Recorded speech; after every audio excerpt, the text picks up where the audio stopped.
Bismillahirrahmanirrahim. Assalamualaikum warahmatullahi wabarakatuh. Pada video pembelajaran kita kali ini, kita akan coba membahas soal KSN tingkat kabupaten untuk tahun 2020 bidang ekonomi. Pada kesempatan ini kita akan coba bahas nomor 1 sampai dengan nomor 5 untuk KSN tingkat kabupaten tahun 2020 yang kemarin. Nah, nomor 1 ini biasanya di awal soal nih, untuk soal-soal KSN di bidang ekonomi ini menggambarkan tentang materi konsep dasar ekonomi. Nah, konsep dasar ekonomi ini dijelaskan bagaimana munculnya ilmu ekonomi. Nah, munculnya ilmu ekonomi itu berawal dari adanya kelangkaan atau scarcity, di mana kebutuhan manusia yang sangat banyak atau tak terbatas, sedangkan sumber daya yang dimiliki terbatas. Itu kondisi kelangkaan. Nah, karena ada kelangkaan ini, maka kita harus bisa mengatur sumber daya yang ada agar tetap kebutuhan bisa terpenuhi. Nah, pemilihan kebutuhannya adalah pemilihan kebutuhan yang menjadi prioritas, atau kita harus membuat skala prioritas. Tidak semua kebutuhan itu bisa dipenuhi karena ada kondisi tadi, kondisi sumber daya yang terbatas. Nah, seperti di soal nomor 1 ini si Fitria ini seorang peserta didik. Nah, kalau seorang peserta didik berarti prioritasnya adalah untuk memenuhi kebutuhan dia sebagai seorang pelajar, seorang siswa, seorang peserta didik. Jadi untuk kebutuhan yang lain itu prioritasnya nomor sekian. Berarti prioritas utamanya adalah dia harus memenuhi kebutuhan sebagai seorang peserta didik. Nah, di sini diilustrasikan membeli buku pelajaran ekonomi seharga 55.000, membeli seragam sekolah, memperbaiki handphone, membeli tas baru 85.000. Ini berkaitan dengan menentukan apakah prioritas atau tidak. Jadi kita harus bisa menentukan ini prioritas atau tidak. Ini kebutuhannya. Sedangkan ini dijelaskan si Fitria punya sumber dayanya dalam bentuk dana. Jadi sumber daya itu bisa dalam bentuk dana atau dalam bentuk yang lain. Nah, di soal ini punya sumber daya dalam bentuk dana sebesar 150.000. Jadi bagaimana caranya agar sumber daya dalam bentuk dana ini sebesar 150.000 ini bisa memenuhi kebutuhan. Nah, kebutuhannya tentu saja tidak bisa dipenuhi semuanya. Ini angka-angkanya, nilai-nilai yang harus dipenuhinya lebih dari 150.000. Artinya si Fitria harus membuat skala prioritas. Nah, pemilihan skala prioritas inilah yang akan kita tentukan mana yang harus diambil oleh si Fitria sebagai seorang pelajar. Nah, kalau sebagai seorang pelajar berarti dia harus membeli buku terlebih dahulu sebagai kebutuhan utamanya, membeli seragam. Kalau memperbaiki handphone ini bukan prioritas, ini bukan prioritas. Jadi ada kebutuhan yang lain yang harus dipenuhi.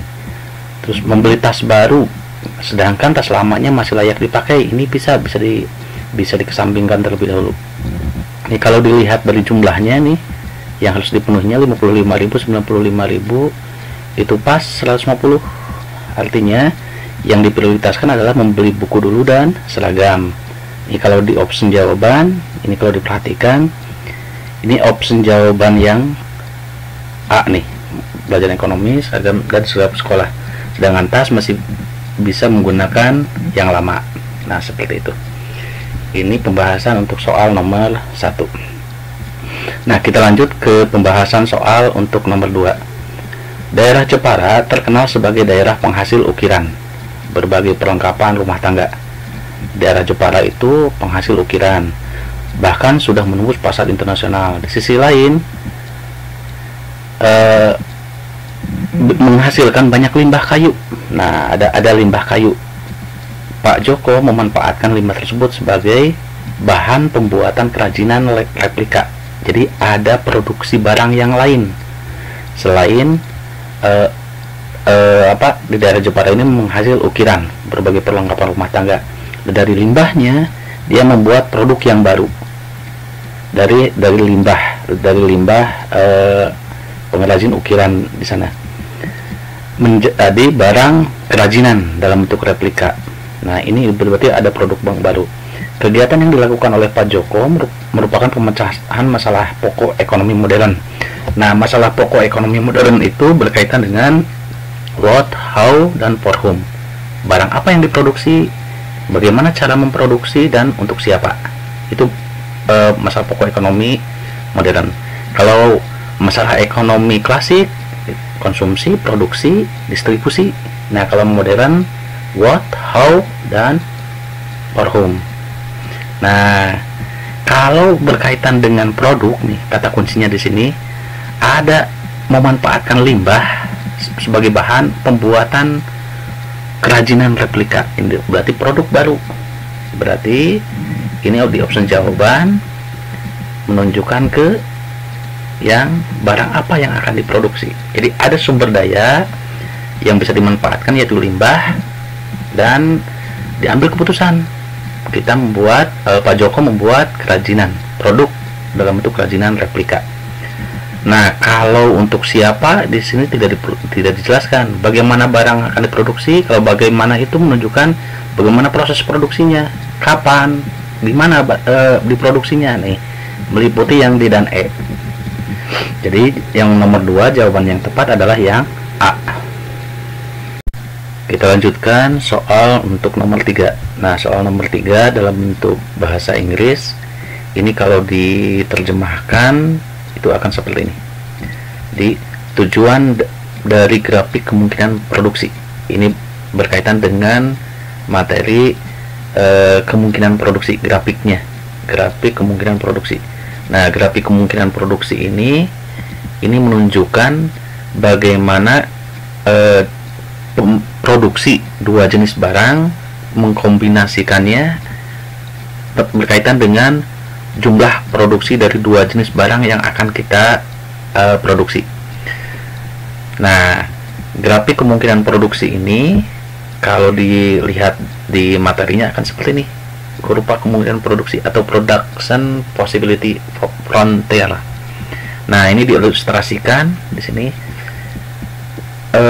Kemungkinan memproduksi sepatu ini sampai maksimumnya 4.000 unit, dan kemungkinan memproduksi pakaian kemungkinan maksimumnya 1.000 unit. Ini artinya kurva ini menjelaskan jika sumber daya yang ada dimanfaatkan semuanya untuk memproduksi sepatu, maka bisa menghasilkan 4.000 unit, dan pakaiannya berarti 0 nih di titik ini. Berarti nih di titik ini. Sebaliknya, kalau sumber daya yang dimiliki dihabiskan semuanya atau difokuskan membuat pakaian, maka bisa menghasilkan 1.000 unit pakaian, sedangkan sepatunya 0. Jadi ini kemungkinan alternatif produksi barang. Jadi kita punya sumber daya, kita mau memproduksi dua jenis barang. Nah, pilihannya sumber daya kita mau ke pakaian, ke barang yang satu, atau full ke barang yang satunya lagi. Di sini dicontohkan sepatu dan pakaian. Namun bisa juga kita memproduksi dua-duanya, namun harus mengorbankan memproduksi yang lain, seperti di titik di sini, titik A di sini. Sumber daya yang ada jika memproduksi sepatu 3.200 buah atau 3.200 unit, bisa memproduksi pakaian 700. Padahal bisa nih 1.000 kalau seandainya tidak memproduksi sepatu itu. Jadi bisa memproduksi pakaian 700 dan memproduksi sepatu 3.200. Bisa juga produksi sepatunya dikurangi menjadi 3.000 buah, dan sumber dayanya dialihkan untuk menambah menjadi memproduksi pakaian jadi 800. Jadi kemungkinan produksinya ini berkaitan dengan keterbatasan sumber daya yang kita miliki, keterbatasan modal, keterbatasan tenaga kerja, keterbatasan bahan baku, dan keterbatasan faktor produksinya. Nah, ini kurva ini, kemungkinan produksi ini menunjukkan bagaimana alternatif untuk memproduksi dua jenis barang. Jadi adanya di kurva di sini, adanya di kurva di garis yang kuning seperti ini. Nah, si pelaku ekonomi dia bisa memilih mau mengkombinasikan produksinya dengan memperbanyak pakaian, tapi resikonya memperkecil produksi sepatu. Bisa juga sebaliknya, produksi sepatu diperbanyak, tapi resikonya memproduksi pakaian jadi berkurang. Jadi ini kurva kemungkinan, berbagai macam kemungkinan produksi tentang jumlah produksi sepatu atau pakaian. Nah, ini menunjukkan kurva kemungkinan produksi. Nah, tujuan, kita kembali ke soal lagi. Tujuan dari grafik kemungkinan produksi adalah nih, A, memungkinkan suatu negara untuk memobilisasi, memenangkan persaingan. Ini rasanya masih ngambang nih. Yang B, menjaga perekonomian dari memiliki pekerjaan non produktif. Ini sepertinya tidak ada kaitannya nih. Yang C, memanfaatkan sumber dayanya dengan biaya yang paling murah. Nah, ini bisa juga nih, biaya yang paling murah. Tapi kita cari lagi yang paling tepat. Memungkinkan untuk meningkatkan masukan perekonomian. Ini agak jauh. Yang E, menunjukkan cara alternatif untuk menggunakan sumber daya ekonomi. Nah, jawaban yang E ini yang tepat. Jadi grafik kemungkinan produksi itu menunjukkan berbagai alternatif untuk menggunakan sumber daya ekonomi. Nah, tadi memproduksi dua jenis barang tadi. Jadi jawabannya adalah yang E. Ini di materi kelas 10 tentang kurva kemungkinan produksi. Jadi kurva kemungkinan produksi ini berkaitan dengan masalah ekonomi yang tadi sudah kita bahas. Jadi ada keterbatasan sumber daya. Jadi bagaimana memproduksi, mengkombinasikan jumlah produksi untuk memanfaatkan sumber daya yang ada. Jadi kombinasinya apakah barang tadi sepatu diperbanyak atau justru pakaian yang diperbanyaknya dengan mengorbankan jumlah barang yang lain yang diproduksi, seperti itu. Ya, selanjutnya nomor 4. Nih, lihat. Tren masyarakat Indonesia dalam menikmati kopi, terutama di kalangan muda, menarik perhatian Davido sebagai seorang pengusaha. Jadi ada tren masyarakat menikmati kopi. Ia melihat tren ini sebagai suatu peluang bisnis yang menjanjikan. Ia membidik pasar kalangan muda. Nih, ini kata kuncinya nih. Ia membidik pasar kalangan muda. Jadi pangsa pasarnya adalah kalangan muda dengan membuka kopi shop. Desain interior, eksterior, dinamis, ruangan yang santai, dilengkapi wifi, sarana wifi. Ini untuk menyamankan pangsa pasar yang dipilih, yaitu kalangan muda. Keputusan bisnis yang dilakukan Davido menjawab permasalahan ekonomi modern, yaitu seperti tadi soal di awal, perekonomian modern itu what? Apa yang akan diproduksi? Nah, what itu berarti kalau di soal di sini dia akan membuka coffee shop nih. Terus how? Bagaimana cara memproduksinya? Nah, how itu apakah di sini dijelaskan? Bagaimana cara membuat kopinya? Tempatnya di mana? Terus kapan? Coffee shopnya? Kapan proses produksinya? Itu tidak dijelaskan di sini. Where? Di mana? Di sini juga tidak secara tegas menjelaskan di mananya. Nah, for whom, untuk siapa pemakai barang dan jasa yang kita buat. When, what, how, for whom. Nih yang C dan E abaikan nih. Yang lebih tepat adalah for whom. Kenapa for whom? Karena di sini dijelaskan lebih membidik ke kalangan muda. Jadi ada penjelasan desain interiornya, eksteriornya yang dinamis, itu menyesuaikan dengan pangsa pasar yang diambil. Jadi ini kata kuncinya, ia membidik pasar kalangan muda. Ya, sekarang soal nomor 5. Soal nomor 5, Indonesia merupakan negara keempat terpadat penduduknya di dunia, sekaligus penduduk muslim terbesar di dunia. Hal tersebut menjadi salah satu faktor pendukung dalam pengembangan sistem ekonomi syariah. Nah, berikut merupakan pernyataan-pernyataan yang berkaitan dengan sistem ekonomi. Nah, yang ditanyakan adalah nih prinsip-prinsip yang melekat dalam sistem ekonomi syariah. Nah, berarti kita harus memilih mana yang sesuai dengan prinsip-prinsip sistem ekonomi yang syariahnya. Pertama, kewajiban zakat harus dibayarkan atas kekayaan yang telah memenuhi batas. Ya, betul, ini prinsip dalam sistem ekonomi syariah. Yang kedua, pembagian keuntungan usaha didasarkan berdasarkan perhitungan jasa bunga modal. Justru dalam sistem ekonomi syariah tidak mengenal, dilarang malah bunga atas modal itu nggak boleh. Yang ketiga, pelarangan kegiatan bersifat maisir. Nah, ini dalam sistem ekonomi syariah ada yang seperti ini. Nah, ini perlu diketahui bahwa dalam sistem ekonomi syariah itu dilarang untuk kegiatan maisir, ada gorol dan ada riba. Nah, kalau maisir itu kegiatan yang ada unsur untung-untungan, judi.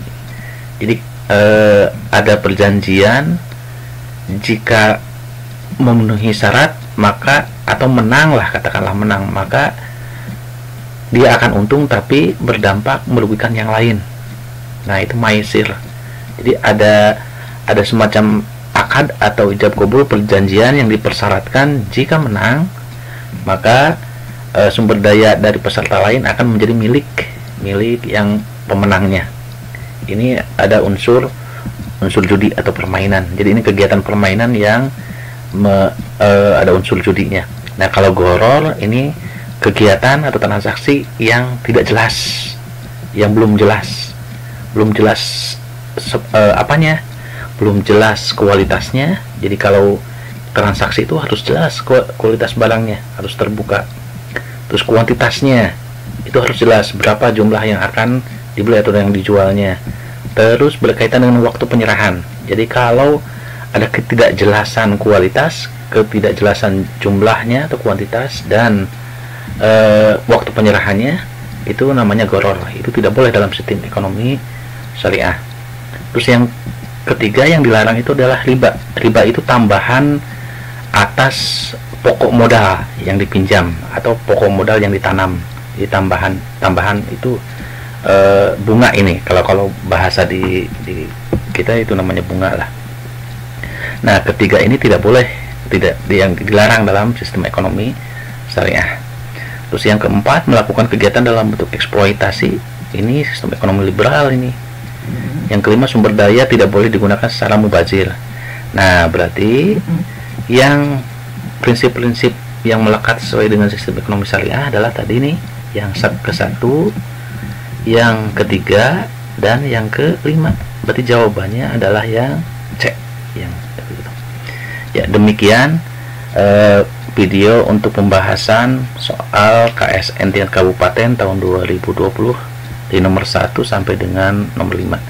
Di video pembelajaran berikutnya nanti kita akan bahas untuk membahas soal berikutnya. Terima kasih atas perhatiannya, semoga bermanfaat. Assalamualaikum warahmatullahi wabarakatuh.